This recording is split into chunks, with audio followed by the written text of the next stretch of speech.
Hey guys, welcome back to my channel. Today, let's get into Married at First Sight Reunion Part 1. Well, right off the bat, we can see that all of the couples are on the stage with Kevin, and all of the ladies are in pink, except for Chloe. Chloe clearly did not get the memo, but all of the ladies, they look good. I like Chloe's dress. It's really pretty. I see Michael has a haircut. He's looking very good, very cute. But Kevin asked, how close are the ladies? Clearly, they're very close, except for Chloe. She's not in pink. But all of they say that they do talk every day, all a few times a day, and they even have become neighbors, some of them. And he also poses the same question to the men: Do you guys talk every day? Are you guys close? And Austin says no, not really. But then he does say that he does talk to Michael quite a bit. Now, one of the first questions that Kevin asks is of the ladies, and he's really trying to figure out, okay, I see you guys are all in pink. What's that for? And Emily must be the spokesperson for the season because she speaks up and says that basically they decided to do that um, to show that they were all treated unfairly, at least the ones in pink. So she is saying, not necessarily Chloe, but all of us in pink are here because we feel like we were treated poorly. We felt like Brennan and Cam ran during the process. They didn't want to complete the process. And she's continuing to even speak for Claire when Kevin asked for clarity. Well, Cam actually said, "Well, how do I run away?" And, so she's speaking up for Claire in this moment. So Brennan actually speaks up and says, we all kind of came together to strategize about um, the optics and basically say we want to look our best selves. And he is stating that the women actually went along with this plan, that they were okay with all coming together and strategizing so that they all kind of look good at the end of the day.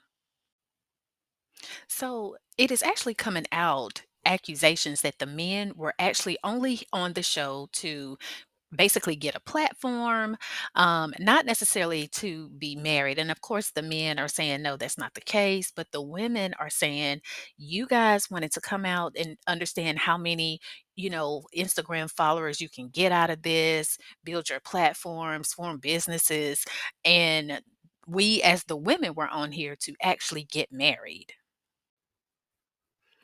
Well, Orion actually is being asked the question, were you on the show to get married? And he says, of course I was. And Lauren says that she doesn't believe that because he actually told her that he was on the show to highlight his community. And I vaguely remember something coming out about that during the season that, because he would be the first um Indian, I'm not sure what exactly. I can't remember exactly what he is, but the first in his culture to be on the show, and he was excited about that. But we all know Orion really did not want to be on the show.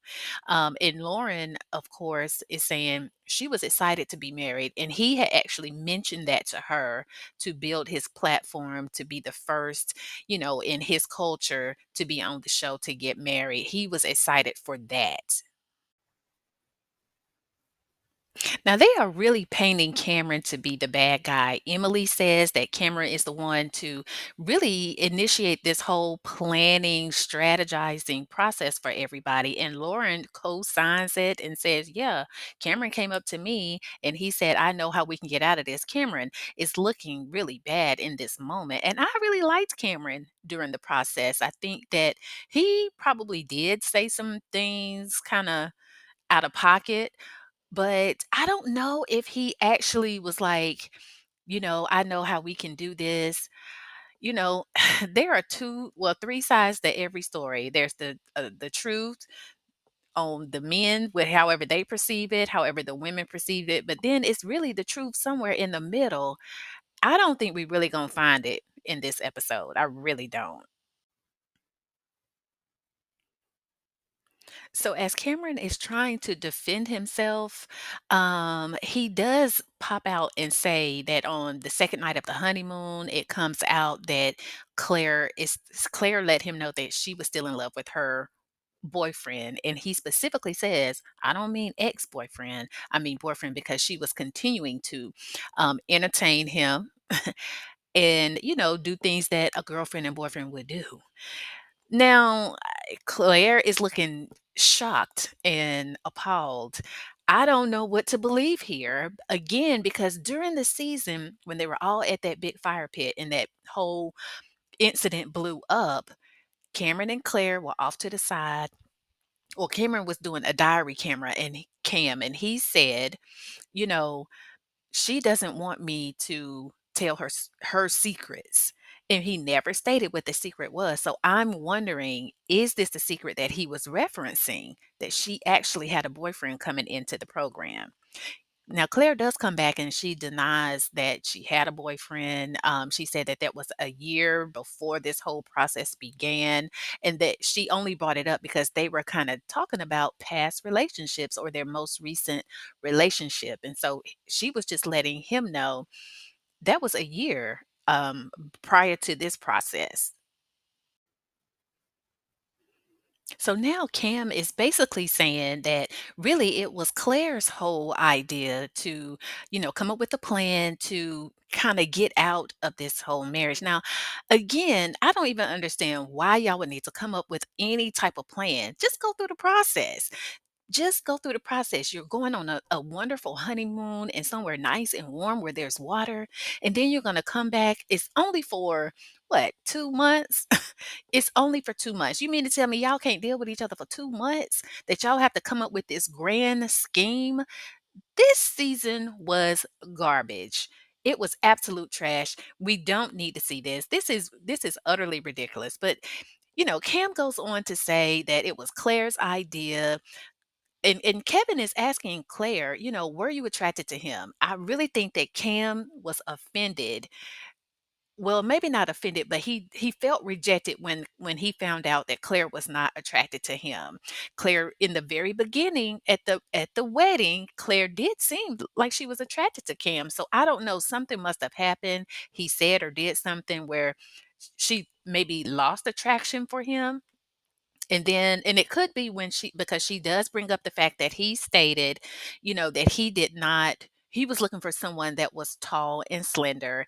And although Claire is not tall, she is slender.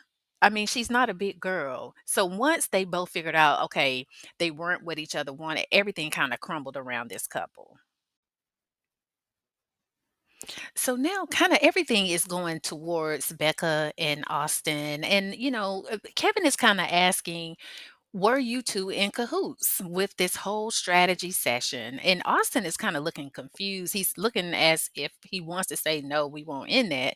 But Becca is basically saying, yeah, we were. And Austin is saying, well, it wasn't that we were kind of in cahoots. It's like I thought we were a team and we were approaching this in a team like mentality. And so Becca says, I wish that I never would have agreed to do this whole strategy session with the rest of the team because she really wanted to be married. Yeah, I mean, whoever thought of that? And they're saying it's Cam. They're saying Cameron is the one that thought of it, but y'all, you made it a tragic situation for everybody. This whole thing was tragic, but nevertheless, Kevin does ask Austin, were you attracted to Becca? And he says, yes. He says it immediately. There was no stutter or hesitation. He says, yes. And Kevin says, hold on, were you attracted to Becca? And Austin, again, he says yes, but he's looking at Kevin like, okay, now you overstepping. Now, because Austin does want us to believe that he was attracted to Becca. Again, with all the cuddling that they did in the beginning, to me, they really acted. I mean, they kissed a lot. They did a lot of kissing and a lot of cuddling, and it's just that they didn't get to that intimacy part. And I think that really is what did it for Becca. But he said, "So you wanted to be married?" And Austin said, "Yes."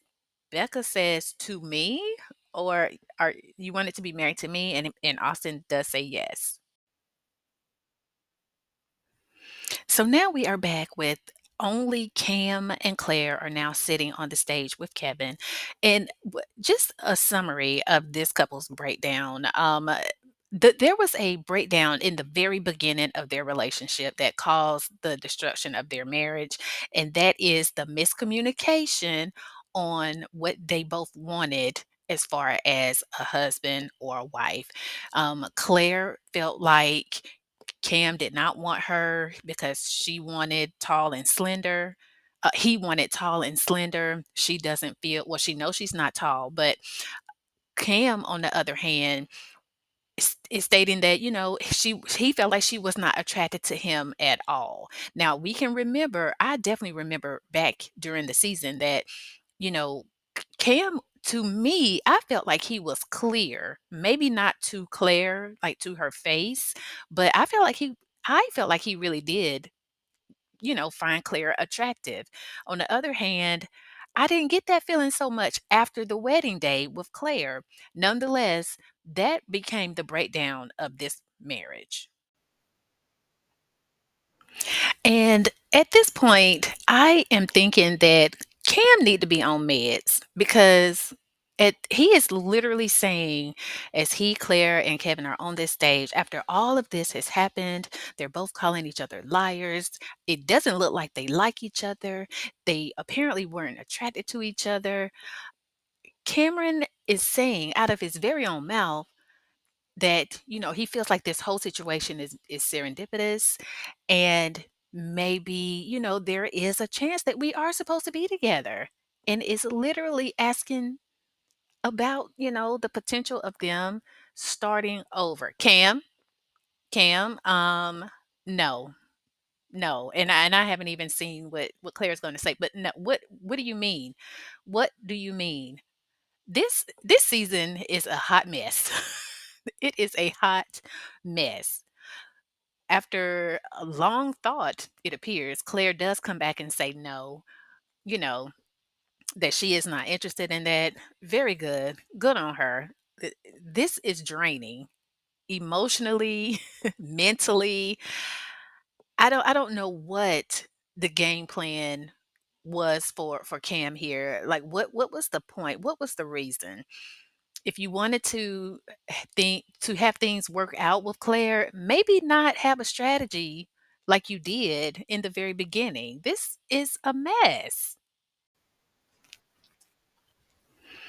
So now we are back with only Austin and Becca are now sitting with Kevin on stage.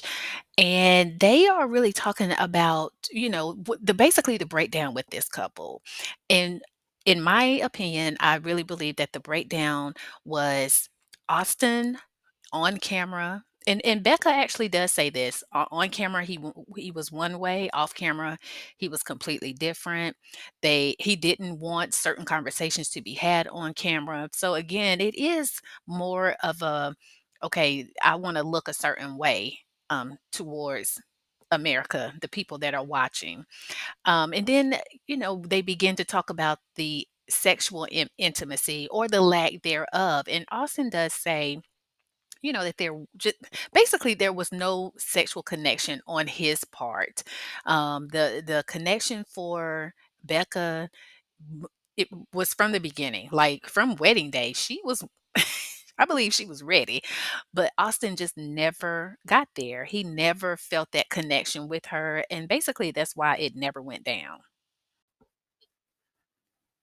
Now, it came out on one of the after party episodes that Austin did mention that he has a 3 to 6 month rule where he just not going to be intimate during that time frame. And Becca's point is he never said that to her. As a matter of fact, she was trying to ask him, okay, is there an issue? Do you just not do that? What is there a time frame? And he never gave her a straight up answer. Not only that, but Becca goes on to really let us people know that Austin did not want any type of connection intimately with her. And now, mind you, I'm thinking when she's making that comment, I'm thinking, well, y'all did kiss a lot and y'all did hug a lot. And to me, that is a level of intimacy. However, Becca said that, at one point they were in the kitchen, fully clothed, and they were hugging, and he basically pushed her off of him and called her horny. Not only that, but there was another situation where, she wanted to shower with him with bathing suits on, and he still was like, no. So again, it really comes back to Austin was not attracted to Becca. Maybe not even people like Becca. If you know, you know. And that's alleged. I have no idea. I don't understand. Honestly, I just think he wasn't attracted to Becca. Um, and he was just being nice about it. Now, Austin does say that he feels that it did come a time where he kind of wanted to, because there were moments where they were cuddling and making out, so to speak. So he felt like, okay, I might be ready. I might be ready. But then a wedge came between them. And so was like, okay, well, what was the wedge? Austin says that the wedge was people constantly asking us about being sexually intimate, including the therapist. That shouldn't be a wedge, Austin. But nevertheless, Becca says, well, she felt like the wedge was actually you going out with one of the producers. Austin, yeah, Austin. That's really the wedge, isn't it? Well, ultimately, Austin does say fair, as far as her perspective on the wedge being the producer. And that's all he says. So he does not deny it. He doesn't confirm it. I mean, maybe him confirming it is just him saying that's fair. But he doesn't deny. So he does give her that space. And let me just say this as I wrap up my comments about Austin and Becca. I think that Austin has been very uh very like he is not a very contentious person. Like, he does not seem very argumentative. If you feel in a certain type of way, he kind of just allow you to feel that. He doesn't try to overtalk. He did not try to overtalk Becca at all. He let her have her say. He spoke his speech as well, but he didn't get loud. And I've noticed that the entire season. Like, he never seemed to me to be very combative. Good on Austin. That's really all I have on this couple. So now we are on stage with just Michael and Chloe and Kevin. And so they're just talking about, what all transpired with them through the season. And one of the things that they're talking about is once they first got married and after they came back from the honeymoon, Chloe needed to go home. And I believed that she really at that point was not necessarily liking what she saw. I mean, it was in the very beginning. I think that she thought Michael was attractive, but I believe it is his, alternative lifestyle, meaning he likes to wear women's clothes, he likes to wear women's jewelry. He is a little bit different in that aspect. I don't think she liked that in the beginning. So her going home in my mind was a way for her to, okay, let me go home because this might be a little bit too much. So Kevin is asking her, if he would have asked you to stay, would you? And she says, yeah. Matter of fact, that's what I needed. Chloe, stop it. Girl, if he would have asked you, you still would have went home. So I don't even know why you telling that good lie. Well, Chloe does go on to say, well, in the beginning, right after the wedding, I kind of asked him what my new last name was going to be. And he said, oh, you don't have to worry about changing that. And that stuck with her. So that is the reason why she said, that's one of the reasons why she said, she needed to get away. Not only that, but she does bring up once again the whole situation of Michael not telling his mom that they were married or he was getting married again. Because if you recall during the season, Michael's mom was at the first wedding that he got stood up at. And because he got stood up, he didn't want to let his mom know. So Chloe is saying, she tried to understand that. Maybe it's a cultural thing for him, but in the back of her mind, it bothered her. However, when they were having conversations with Dr. Pia, Chloe was standing on business that "Oh, that didn't bother me. Ma'am, you were not being honest with yourself. We knew that you felt a certain kind of way about the whole mom situation. Now, that being said, I was not aware, we were not made aware of the whole last name conversation that you guys had, but we were there when he was saying, he wasn't going to tell his mom and he was letting Dr. Pia know the reasons why. But you stood on business with your husband and saying that you were okay with that. Now at the reunion, it's coming out that you weren't. You should have been honest.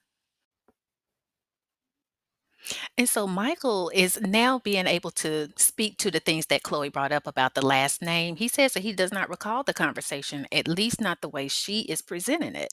He did state that when she asked the question, he said you can, hyphenate the last name, but maybe we don't have to think about it right now today. And then he goes on to say, as far as, him not letting his family know, he said, I did let my family know. I just didn't let my mom know because of what happened the first time around. But if she would have told me that she had a problem with that, now not saying he would tell his mom, but he at least would have been like, okay, let's think about it. Let's talk about this.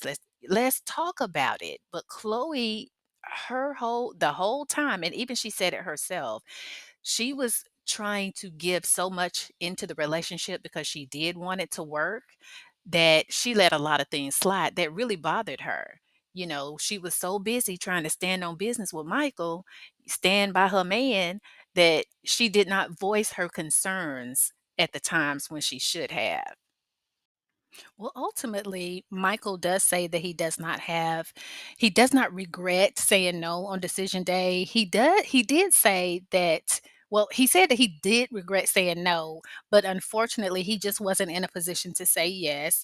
Chloe says that she doesn't have any regrets. They really are being very cordial and kind to each other, as they have the entire season. We know that they are both people pleasers. So I don't know, I wouldn't be surprised if, they came back around and began to date again. Neither one of them are seeing anyone else, so they are both available. Chloe definitely said, though, she's done with Michael. She's looking forward to the new thing, and that is understandable, but I would not be surprised.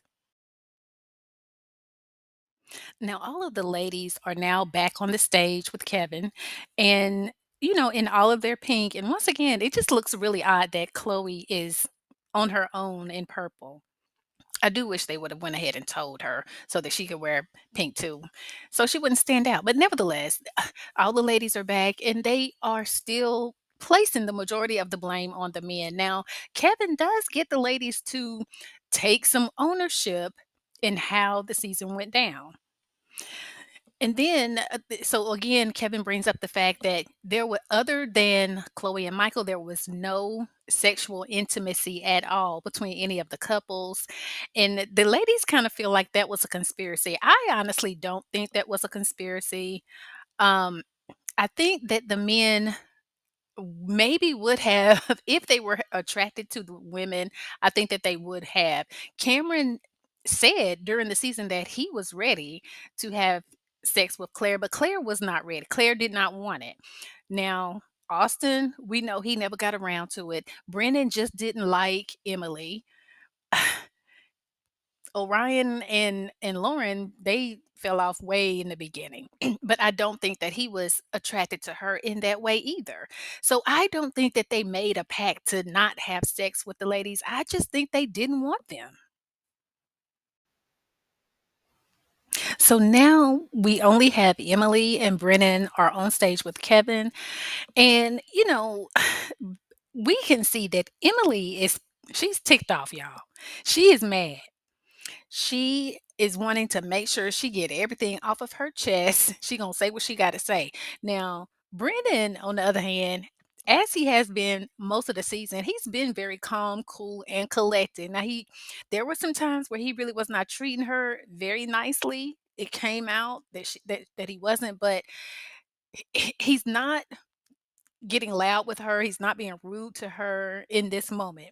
So Brennan does begin to talk about how between weeks 5 and 8, everything was going good. They were on good terms, basically, because I believe it was probably around week 5 that the accident happened. And that is absolutely correct. Brennan was it was like he had turned over a new leaf. I had a newfound respect for Brennan. I really liked him. I was like, "Oh my goodness, these guys are going to make it."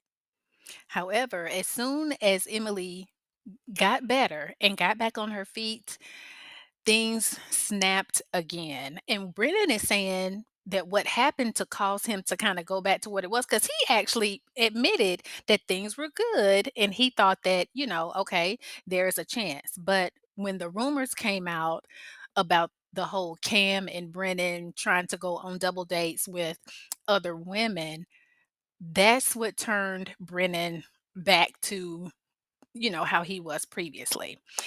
Nevertheless, this is the end of Reunion Part 1. Listen, y'all, it's really a lot to talk about. Drop down in the comments and let me know your thoughts on Reunion Part 1.